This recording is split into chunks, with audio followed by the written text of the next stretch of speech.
Hello, everybody. My name is Tara Muckle, and I am a seamstress. I am the owner of Sew Ojibwe, and I figured I would do a video showing how I make my dresses. So, as you've seen in the clip there, I was holding up a bed skirt, I believe they're called, and that is what I'm going to use to make my first wedding dress ever.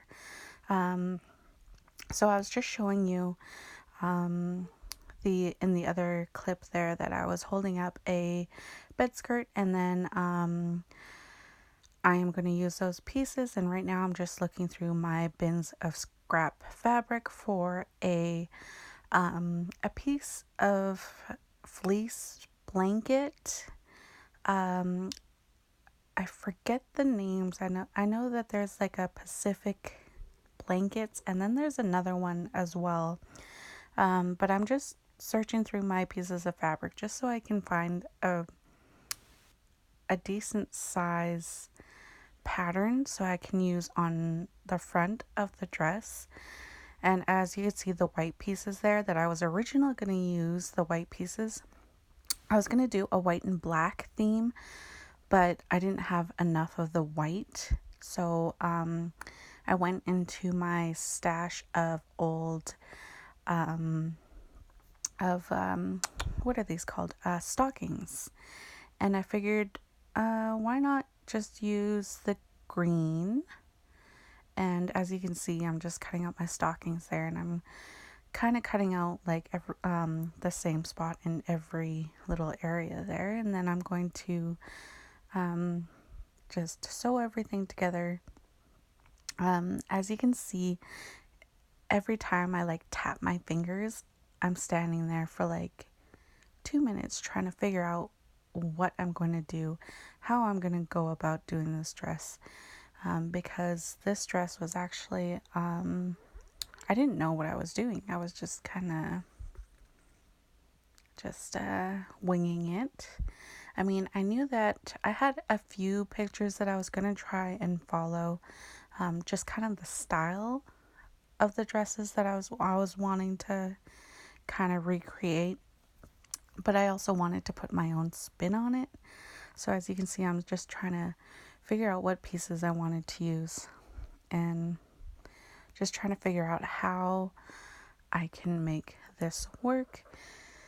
And yeah, so as you can see, I was thinking about doing the green in the middle and then the black on the outsides, but then I didn't want to have the black strips on there because I wanted it to be a white dress and I didn't want the black strips to be on there. So as you can see, my plan was just going to be sewing those strips all together, but then eventually you will see in the next coming clips that I actually chop the green and blue and gray in half. And so as you can see, I was just trying to, put all the colors matching up and kind of the patterns to match up.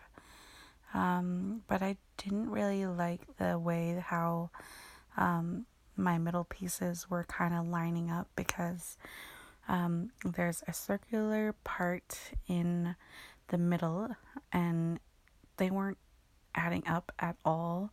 And I didn't want, because the circular part would have been right in the middle of the dress, like in the bodice part, and like everybody would have been able to see that it wasn't adding up. I don't think I do a close-up view of it, but yeah, I was trying to figure out there what I should do. I was trying to ask my boyfriend for some opinions, but he was going to take our son for a walk, so I just ended up chopping it off right in half. And then this is where I figured, you know what, let's just use this as a middle strip in the middle of the bodice. So what I basically did was I folded my what I was going to use as my bottom bodice piece into like or a giant rectangle, and then I cut that rectangle into two squares, and then I sewed that middle piece in between the two white pieces. So then that way I still have my pattern fleece part there in the middle, and I actually sew off those little black areas, like the little black strips there on the side, because I didn't really, like I said, I didn't really want the black to show. So yeah, right there I was just talking to my boyfriend and my son. They were getting ready to go for a walk to town, so I was able to have some quiet time and figure out what I was going to do with this dress. So this is what I have, and I'm just doing some top stitching right now just so everything laid nice and flat and there wasn't any puckering or anything. So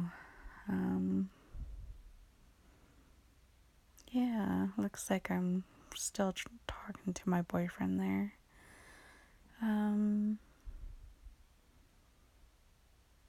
Yeah, it's pretty self-explanatory, as you can see. Oh, I'm grabbing right there. I just grabbed my pattern, my bodice pattern piece that I made myself.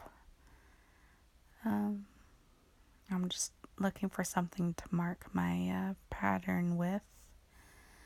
Now, unfortunately, I probably should have used something that is washable, but I, for some reason, grabbed a pen, a pink pen, and decided let's use this to make my marks, but I'm sure it'll wash off, at least hopefully. So here I am, I'm just cutting out my pieces of my bodice piece for the my top part of the dress. And I'm so happy with the way it turned out because when I first, anytime that I start a dress, I have no idea what I'm gonna do or what's gonna happen, or I will have one look in my head when I start it, and then when I'm done the dress, it's totally different from what I had first envisioned.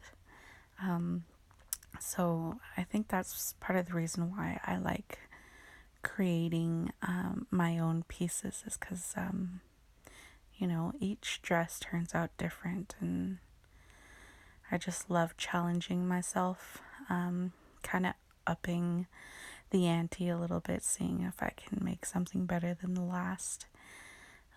So right here, I'm just doing my lining pieces, and I'm just using my outer pieces as my pattern. And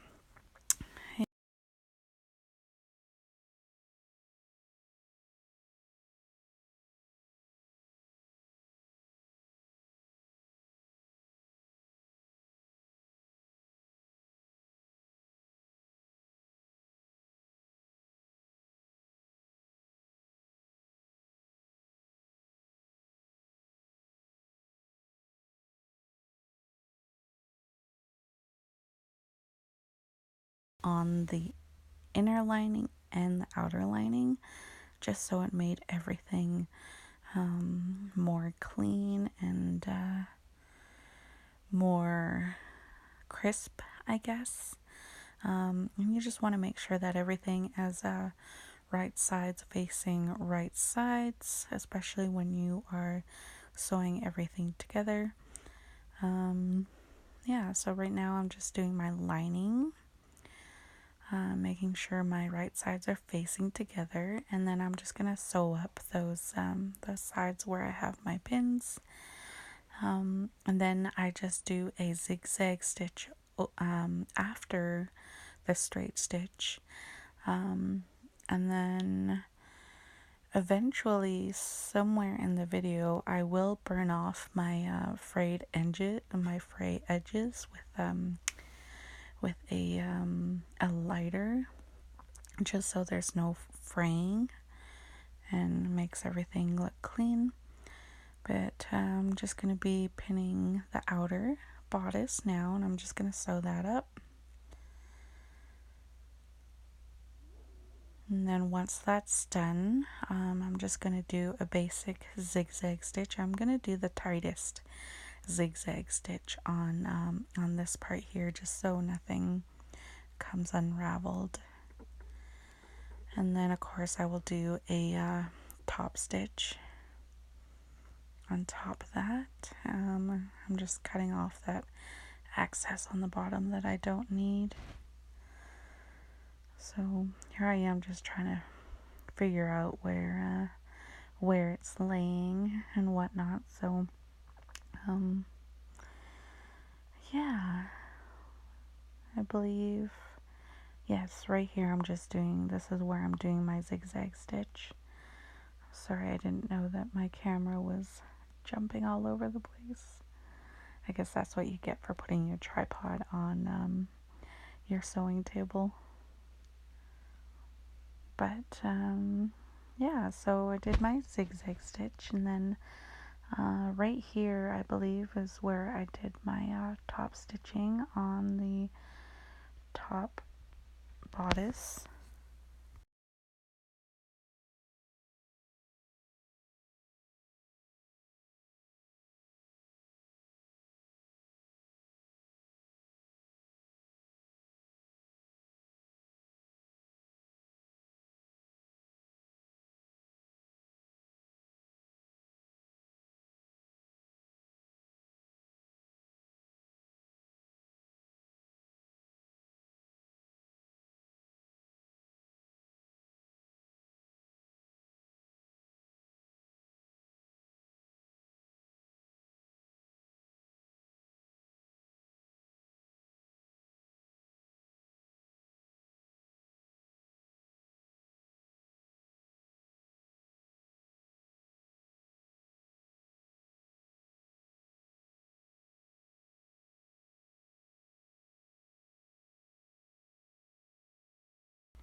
So I'm going to do exactly the same thing that I did with the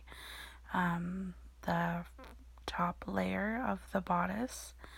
I'm just going to do a normal straight stitch, and then I will go in after with a zigzag stitch, and then I believe I will be burning off my frayed edges, like any of the edges that weren't being concealed with the zigzag stitch. If you do have a serger, you can go ahead and use a serger. I do have a serger, it's just I don't have any thread that I want to use for it. I want to go and get like brand new thread, because the last time I used my serger, my thread kept breaking and ripping and whatnot. So yeah, I don't know what was going on there. I think my machine was eating my fabric a little bit. So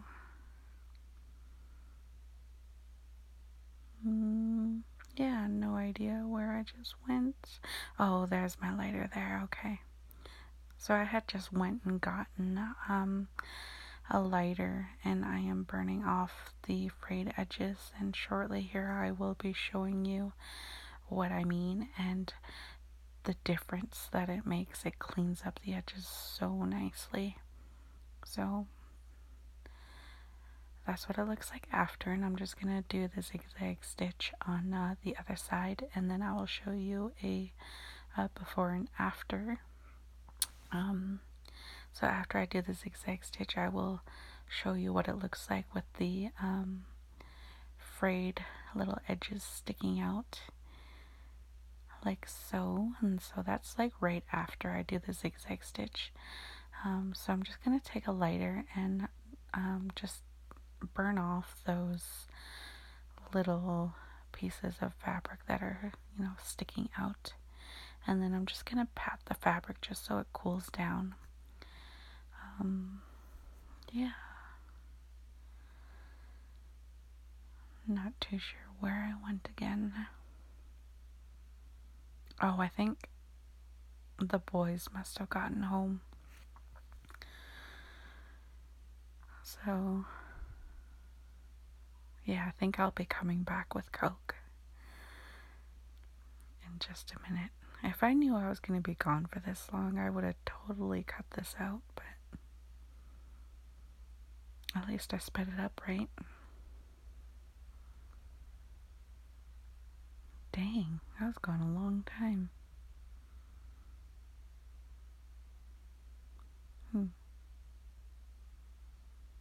There I am. Yeah, there I am. There's my Coke. I love Coke. And okay, you see the difference there? Did you see that?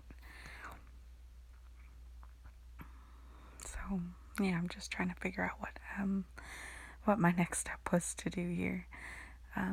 So I figured now that I was done like the front part of my bodice, I had to do the back part.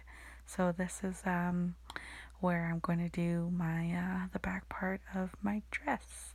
And I decided I was going to make it a corset style. So here I am just kind of using that pink pen again and drawing out my back pattern. And I'm just gonna do I don't know what I don't know what shape that would be. You know those skateboard what are those called? I forget. They're not half pipes. Is that what they're called? No, I don't think so. But if you know what I'm talking about, that's pretty much the shape that you're going to make. And here I am just doing the same thing that I did with that outer layer with the lining layer, and then I am going to sew those on right sides touching to the inner lining. And then I'm going to do exactly the same thing. I'm going to do a basic straight stitch and then a zigzag stitch, and then I'm going to burn off all those excess frays.